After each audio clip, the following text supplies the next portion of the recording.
What's going on, guys? Thanks for watching another video. If you guys have seen the previous video, we are currently rebuilding, or not rebuilding, we are currently building a brand new turbo for this motor.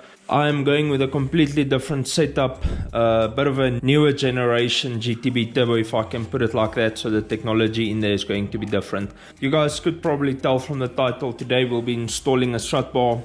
Now, I've been wanting a strut bar for years now, and I don't know why, but I just never ever got around fitting a strut bar to this car.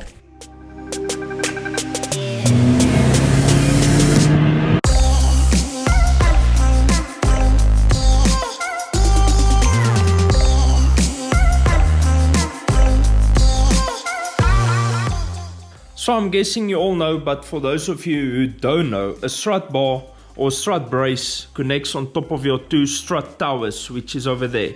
Don't mind this, we'll be putting the N75 back pretty soon. So the strut brace connects on top of your two strut towers, which stiffens up the front suspension. It eliminates wheel hop and all of the good stuff. We are going to be installing that today. I'll show you guys how to do it. It should in theory be pretty easy. You'll be loosening these three bolts, put it in, bolt it back down. Same on the other side, and then this one also has a mounting point here which allows it to flex. I guess that's for easier installation on both ends, so we'll be tightening that down as well. The first order of the day would be for us to lower the car so that when we loosen this, that there's some weight on the strut, so the strut doesn't fall out the bottom, and that it actually, the weight of the car pushes it back up. I'm going to be lowering the car, and then we can take these bolts out and start installing the strut brace.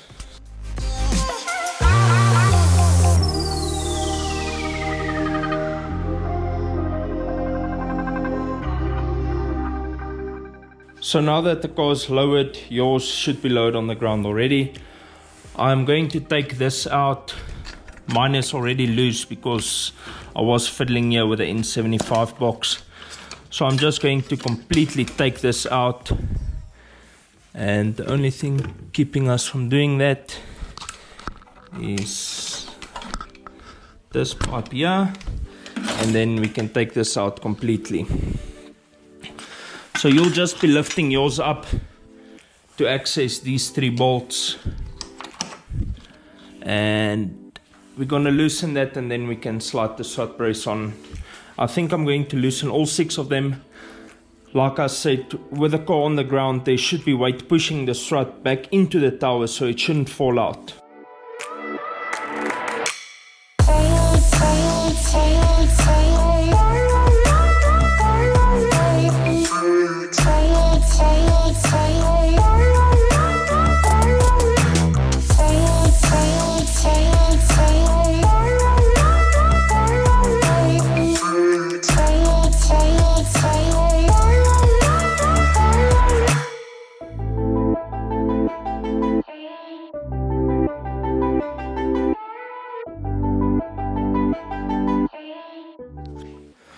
I finally got it unwrapped. I think the hardest job about this install is unwrapping the strut brace, but it's going to be pretty easy. Hoping everything else lines up. Just gonna have to slide that over there like that, and let's see if the bolt holes lines up. Seems like they do. This is also loose, it comes with the hardware. So we'll keep this loose. Gonna start by tightening this down. Hopefully these bolts are long enough, which I believe they will be. And once that is done, we can tighten this up and ensure that it sits perfectly. So I'm quickly gonna go ahead and install these bolts back in, and then I'll catch you guys once that's done.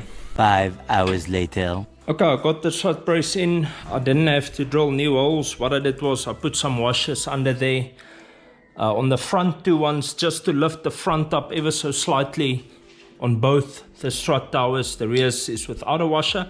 The front has a washer below the strut brace. So between the tower and the strut brace, I have a washer in just to lift them up, to even them out. And I absolutely love this. This thing is sturdy. I'm moving the whole car if I do this, so I'm 100% sure this will do its job. The only issue that I see, not really an issue, but the only thing that I see is if I want to put the turbo in or take the turbo out, I'm going to have to loosen these 4 nuts and take this bar in the center out to get some access to the back there. Other than that, this thing is perfectly fine. I don't have a bonnet on at the moment, but I'm 100% sure that this will clear. Like I say, they've done it on a couple of Vivos, and this is the first 9 and 3s. So if any of you guys is looking for a strut brace like this, I'll give you Sheldon's details in the description box down below. You guys can hit him up. I think they are $9.50 for a strut bar. He's located in Durban, so the local guys can get it from him. Us up here in Gauteng, we have to ship it, or if you're in Cape Town, you have to ship it as well. But this is very nice. Comes black. I think it's powder coated. It looks fantastic. While putting it in, like I said, I was struggling to get the bolts to line up, and so I had these two. Like I said, the foot pieces, I had them off a couple of times to put the washers in, and it didn't get one scratch on it. As you can see, there's absolutely no scratches on it anyway. So this is a very durable product, and it looks fantastic. I can't wait to see this thing when the car is completely built with the intake, with everything in there. I think it's going to look amazing. The only other thing I just realized was that my intake pipe might have some difficulty fitting. You guys know my intake pipe comes up here, runs across here and to the front.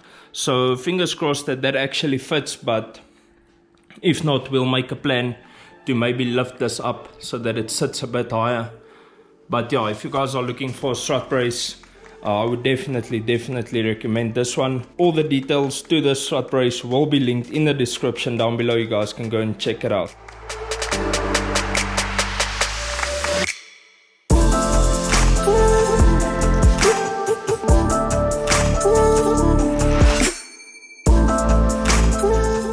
Before we end off today's video, I want to hear this thing running. So I'm gonna fire it up without a turbo. You guys can see there's no turbo there at the back.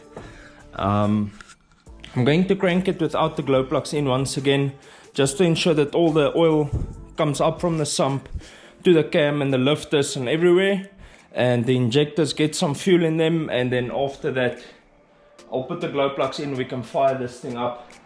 The only thing I need to do is put this oil line that's supposed to go to the turbo. I'm going to put it into the oil cap here, just so that it flows the oil back into the motor, and then we can hear this thing run. I'm not sure how loud it's going to be.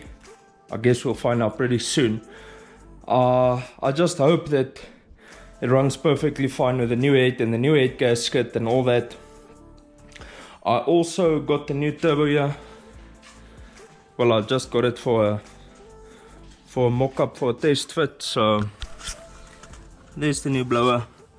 Test fitted yesterday. Everything is good on it. It's a lot bigger than the previous one, but test fit went well, and I'll show you guys in the future. But without this firewall or rain tray or drip tray or whatever you want to call it, it's so easy to put this turbo in. I take this strut brace off, 2 bolts there, 2 bolts there. This bar comes out and I just drop the turbo in. No more loosening the motor, pulling the motor forward, none of that stuff. I just dropped the turbo in. So much easier. I'm so happy with that. Gonna put some oil in this motor, and then we'll crank it over and hear how she sounds.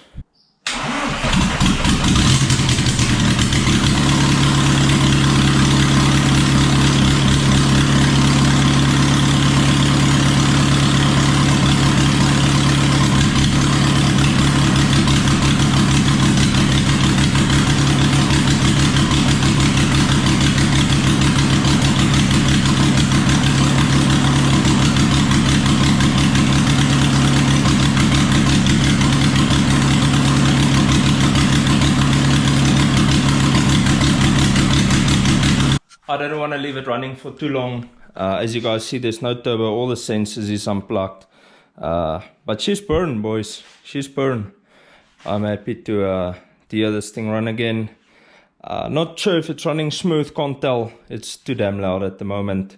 Neighbors is probably going to kill me. But yeah, I'm happy. We'll sort out that spoolie boy next week. Like I think I mentioned it in this video, I'm away next week, so I'll have one video, the subscriber car feature video. I'll have one video out next week. It'll probably, I don't know, around Tuesday. I'm going to schedule the upload. I won't have signal where I'm at, so I won't be able to respond to you guys' comments or anything. But I'm going to schedule the video. I'm going to film it. Today is Thursday. I'm going to film it on Saturday, edit it, upload it, and then schedule it for Tuesday. Tuesday, 12 o'clock. You guys know the drill. And then next week when I'm back, I'm coming back on Friday. Then when I'm back, I'm coming back on Thursday. I believe on Friday, we'll go to the turbo builder. And with him, we'll build the turbo. I'll show you guys some behind the scenes footage of him building the turbo. And then we can get the turbo on the car and we'll be able to take it for fabrication just to change the downpipe. And I believe the outside boost pipe needs to change as well. We also need to fix the oil feed and drain. We need to make new ones there. So a lot of work ahead, but I'm extremely excited about where this is going. So that's going to be it for today, guys. We're still waiting on the turbo and the subscriber car feature. That time window or time slot is open at the moment. So if you haven't sent your car in to me for a feature on the channel, do so right now. I'll have my email up on the screen. Send me an email with a brief description and a couple of pictures of your car, and we'll definitely have it on the channel next week. Today is Friday, so today is the closing day. You need to send it in today. Tomorrow will be too late. I'm not in Pretoria next week, so I'm filming the subscriber car feature tomorrow morning first thing, editing and uploading it, and then scheduling it for next week. So you need to send it in today if you want to see your car on the channel. Otherwise you'll have to wait for round 3. That's going to be it for this video, guys. I'll see you in the next one. Peace out and reflect your passion.